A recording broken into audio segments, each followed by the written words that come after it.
రాష్ట్రాన్ని అన్ని రంగాల్లో అగ్రగామి రాష్ట్రంగా తయారు చేయడానికి వికసిత్ భారత్ ఆంధ్రప్రదేశ్ స్థాపనకి నడుం బిగించి ముందుకు సాగుతున్న ముఖ్యమంత్రి చంద్రబాబు నాయుడు వెంట అందరం నిలవాలని రాష్ట్ర వ్యవసాయ శాఖ మంత్రి కింజారపు అచ్చెన్నాయుడు అన్నారు. 78వ స్వాతంత్ర దినోత్సవం సందర్భంగా శ్రీకాకుళం ప్రభుత్వ డిగ్రీ కళాశాల ఆవరణలో జిల్లా యంత్రాంగం ఏర్పాటు చేసిన వేడుకల్లో ఆయన ముఖ్య అతిథిగా పాల్గొన్నారు. ఈ సందర్భంగా జెండా ఆవిష్కరించిన అనంతరం పోలీసుకి వందనం చేశారు. అనంతరం మంత్రి మాట్లాడుతూ శ్రీకాకుళం జిల్లాను అన్ని రంగాల్లో అగ్రగామి జిల్లాగా తయారు చేయడం తమ ప్రథమ కర్తవ్యమని అన్నారు. మహాత్మా గాంధీ జాతీయ గ్రామీణ ఉపాధి హామీ పథకం కింద గ్రామీణ ప్రాంతాల్లో మౌలిక వసతులు కల్పించడానికి ప్రాధాన్యత ఇస్తామని చెప్పారు. శ్రీకాకుళం జిల్లాలో 3.79 లక్షల కుటుంబాలలో 6.3 లక్షల వేతనదారులకి పనులు కల్పిస్తున్నామని మంత్రి చెప్పారు. ఈ కార్యక్రమంలో శ్రీకాకుళం జిల్లా కలెక్టర్ స్వప్నిల్ దినకర్ పుణ్కర్, శ్రీకాకుళం ఎమ్మెల్యే గొండు శంకర్ తదితరులు పాల్గొన్నారు. 8వ స్వాతంత్ర దినోత్సవ సందర్భంగా ప్రజలందరికీ నా హృదయపూర్వక శుభాకాంక్షలు తెలియజేస్తున్నాను. స్వాతంత్ర దినోత్సవం జరుపుకోవడం ఎంతో ఆనందదాయకం. మనం ఈరోజు స్వేచ్ఛ జీవితాన్ని గడపడం వెనుక ఎంతో మంది మహానుభావుల త్యాగ ఫలాలు ఉన్నాయి. వారందరికీ నా హృదయపూర్వకమైనటువంటి నివాళులు అర్పిస్తున్నాను. స్వాతంత్ర సమర యోధుల ఆశయాలకు అనుగుణంగా పనిచేసి వారు కలలుగన్న భారతావనిని సాకారం చేయాలని చెప్పి కోరుచున్నాను. స్వాతంత్రం సాధించి 78వ వసంతంలోకి అడుగు పెడుతున్నాం. రాష్ట్ర ప్రభుత్వం సమున్నత సర్వతోముఖాభివృద్ధి దిశగా రాష్ట్రాన్ని తీర్చిదిద్దుటకు కృషి చేస్తుంది. ఈరోజు ఈ అభివృద్ధిని 100 రోజులుగా ప్రణాళిక వేసుకున్నాం. సంవత్సరానికి ఒక ప్రణాళిక వేసుకున్నాం. 5 సంవత్సరాలకి ఒక ప్రణాళిక వేసుకొని లక్ష్యాలను నిర్దేశించుకొని ప్రభుత్వ పథకాలను సమర్థవంతంగా అమలు చేసి ప్రజలకు స్వచ్ఛమైన అవినీతి రహితమైన పాలనని అందించడమే ధ్యేయంగా పేదలందరికీ సంక్షేమమే సంకల్పంగా పనిచేస్తుందని చెప్పి ఈ సందర్భంగా తెలియజేస్తున్నాను.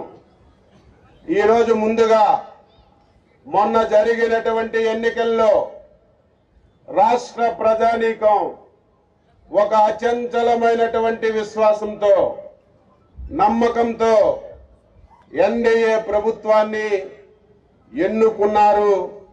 రాష్ట్ర ప్రజానీకానికి ఈ సందర్భంగా మరొకసారి శిరస్సు వంచి హృదయపూర్వకమైనటువంటి నమస్కారాలు అభినందనలు తెలియజేస్తున్నాను.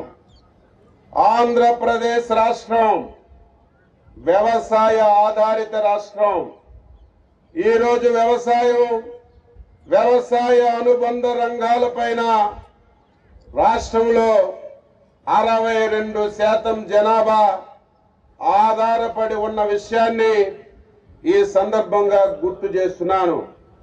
రాష్ట్ర జీడీపీలో 32% వ్యవసాయ ఆధార రంగాల నుంచి మనకి ఆదాయాన్ని వస్తున్న విషయాన్ని కూడా ఈ సందర్భంగా గుర్తు చేస్తున్నాను. దాదాపుగా 12 లక్షల హెక్టార్లలో ఈసారి వరి వేయాలని చెప్పి నిర్ణయం చేసుకున్నాం.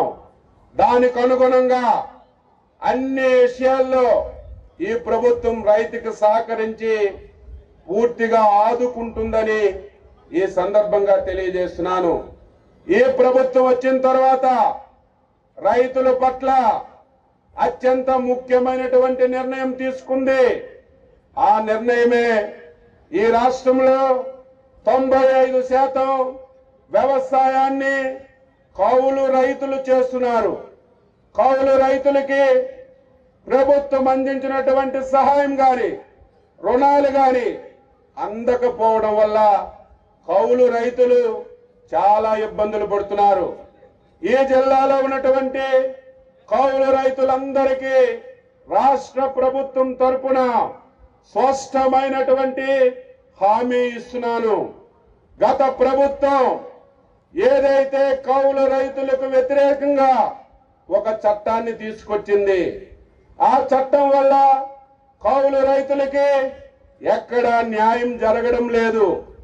ఈ సందర్భంగా రైతాంగానికి మాటిస్తున్నాం. రాష్ట్ర ప్రభుత్వం తరపున పాత చట్టాన్ని రద్దు చేసి కౌలు రైతులకి మళ్ళీ ఒక చట్టాన్ని తీసుకొచ్చి ప్రతి ఒక్క కౌలు రైతుకి రాష్ట్ర ప్రభుత్వం నుంచి అన్ని విధాల సహాయపడాలని ఈ రోజు నిర్ణయం చేశామని ఈ సందర్భంగా జిల్లాలో రైతాంగాన్ని అందరికీ తెలియజేస్తున్నాను.